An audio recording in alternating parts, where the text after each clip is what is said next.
What's going on, everybody? Welcome back to the Observant Lineman. I'm your Observant Lineman, Uche Nwaneri. Before we start this video, make sure you hit that subscribe button if you haven't already done so. Hit the like button if you like this video. We're going to get into the situation out in Jacksonville. The Jaguars have been put on blast by the NFL Players Association in regards to the way that they have blatantly skirted the rules of the CBA by fining Dante Fowler over $700,000 in fines simply because he chose not to do his rehab in Jacksonville in the 2018 season. Now, I think that this is important for a lot of reasons. One of the main reasons is being that Jalen Ramsey, in his fight to get out of Jacksonville, alluded to certain issues within the organization that he felt were disrespectful towards him and not conducive towards building a successful franchise based on the success they'd had in the past. In the 2017 season, the Jaguars were faltering because of what we can call faulty leadership coming from the guy at the top of the operations ladder in Tom Coughlin. Now we're getting articles from CBS Sports here, which we're going to go through very quickly, that talk about in depth the grievance ruling from the NFLPA. Also going to look at that statement, but former Jaguars are now chiming in, leaving their own opinions and about this situation as a whole. And I also have my own feelings about it because I have been in the Jaguars organization throughout my entire career in the NFL. And I can kind of understand now and also vindicate Jalen Ramsey and his actions and how he went about forcing his own trade in Jacksonville. But let's take a look at this article. Jalen Ramsey told you so. That's what the All-Pro cornerback wants everyone to know after forcing his way out of a Jacksonville Jaguars uniform this season. Ramsey, who locked horns with head coach Doug Marrone and refused to take the field prior to being traded, one that eventually sent him to the Los Angeles Rams because of reported back issues, infuriated the club on his way out because of the latter. Mostly, it was because Jaguars medical staff deemed him fit to play, but Ramsey continually opted to seek outside medical advice, much to the chagrin of the team. As it turns out, the last thing the Jaguars could have and should have been upset about was a player opting to seek medical opinions and treatment independent of the organization. And here we have Jalen Ramsey after the NFLPA dropped a grievance ruling statement. Here we have Jalen Ramsey with his Twitter account saying, "Tried to tell y'all." We also have Allen Robinson with the crying, laughing faces. And it says here the NFLPA won an arbitration grievance against the Jags.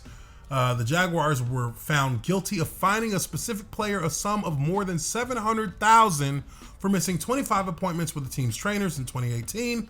Appointments and treatments they deemed to be mandatory. Now we're going to stop right there real quick. The CBA, the collective bargaining agreement, and they talk about that here. I see coming up in the article. The CBA agreement deemed that most all activities in the offseason are voluntary, strictly voluntary. Players are not required to be at anything in terms of workouts, in terms of OTAs, and also in terms of medical and treatment for any injuries that they sustained during the season. But it appears that Dante Fowler, who was one of their first round picks over the last few years, was the player in question who was traded away to the Rams 1 year prior to Ramsey. And it appears that he couldn't be more thrilled with the outcome. He says in his Twitter, they literally hated me. I got it all back, though, thanks to the NFLPA. So as far as this situation goes, the NFLPA released a statement. In that statement, the arbiter rejected the Jaguars' attempt at violations of the CBA due to the rules that were already in place. They found that the Jaguars were completely in the wrong in their fining of Dante Fowler over $700,000 in fines. So here we have a post from ESPN's Dan Graziano. Says the NFLPA won an arbitration grievance against the Jacksonville Jaguars. Said the Jaguars tried requiring players to get all offseason medical treatment at team facility, which contravenes the CBA. You as players may want to consider this when you have a chance to select your next club. And I think that this is a damning statement released by the PA that puts a direct spotlight on the mismanagement that the Jaguars are dealing with right now as a team. You look at the losses that they've had to deal with in terms of their personnel. You have Jalen Ramsey being traded to the Rams, and at that point, this was still a competitive football team to a certain degree. But once Jalen Ramsey left the Jaguars, there was a clear and distinct drop in the productivity of that defense and the productivity of the team as a whole.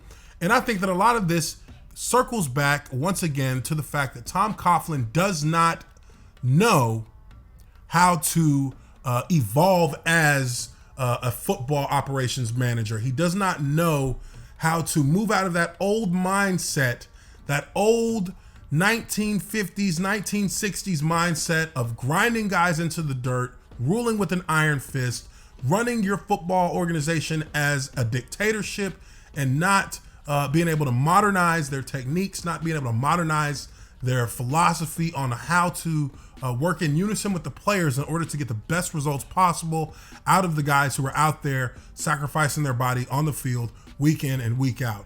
Now, the crazy thing about this statement is that it's really a no-brainer that the Jaguars broke the rules.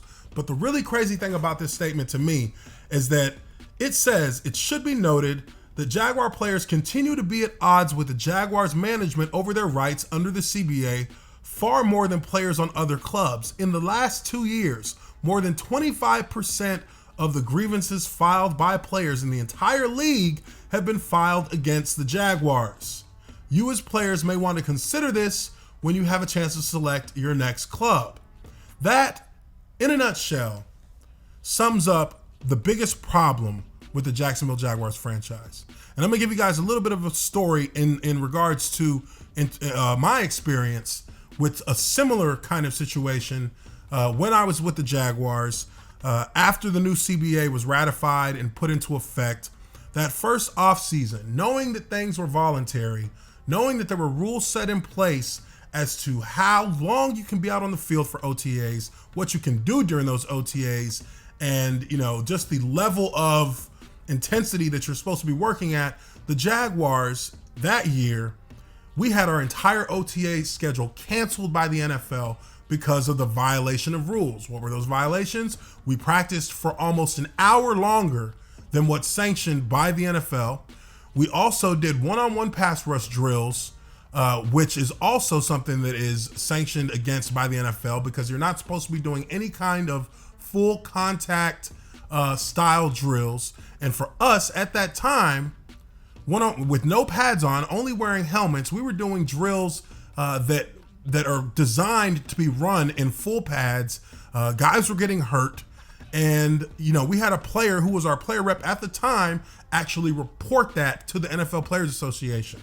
NFL Players Association came to Jacksonville, got our film from those practices, took those to the NFL, and the NFL then shut down our entire offseason team activities program, and we were not even allowed to be at the facility for anything football related until training camp.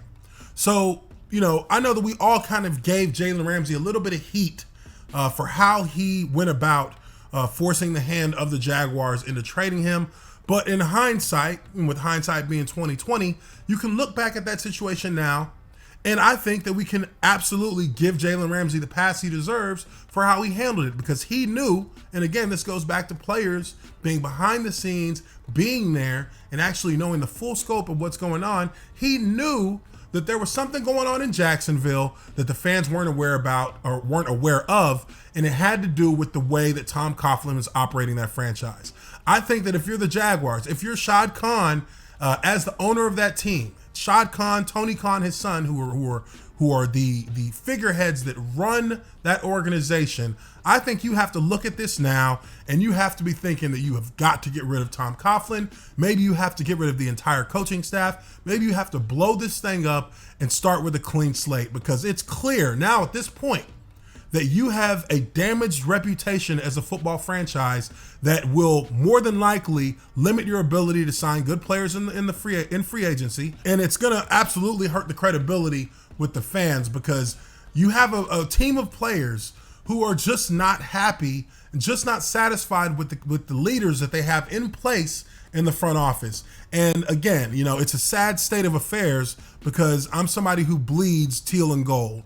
I'm somebody who has played my entire career in the city of Jacksonville. Jacksonville has great fans. Jacksonville is a very lovely city, and this situation does nothing but create a very bad look for the organization itself.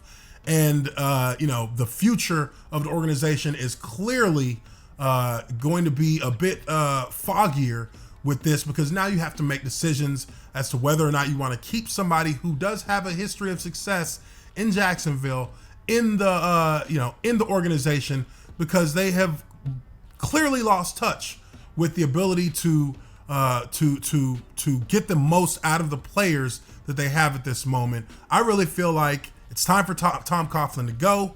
I think that he is a relic of an ancient and old age of football. He is a relic of a long past era of ball. The game has evolved. The game has changed. How you deal with players change, and how players react to how you treat them has changed. No longer are you able to just rule a team with an iron fist like you see at the college ranks and have no kickback, have no backlash from players. I just think that you can't look past this if you're Shad Khan. You have to make a decision, and I really feel like you have to clean the slate and give this franchise an opportunity to start fresh and to try and build success once more. Shad Khan is no stranger to that. Shad Khan is a self-made billionaire. This guy is an immigrant citizen who came into this country and built up an empire from nothing. And I'm sure that he is more than capable of doing that once again with this Jaguars organization.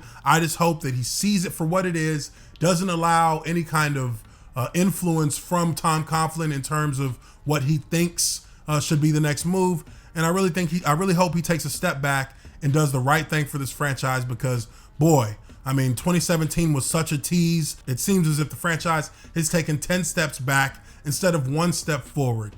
But let me know what you guys think. Leave your comments down below. Hit the subscribe button if you haven't subscribed already. Hit that like button and hit the bell notification so you can get notified each and every time I drop a new video. That YouTube algorithm is pretty harsh, so I really appreciate everybody's support. I'm your observant lineman, Uche Nwaneri. Catch you on the next one. Peace.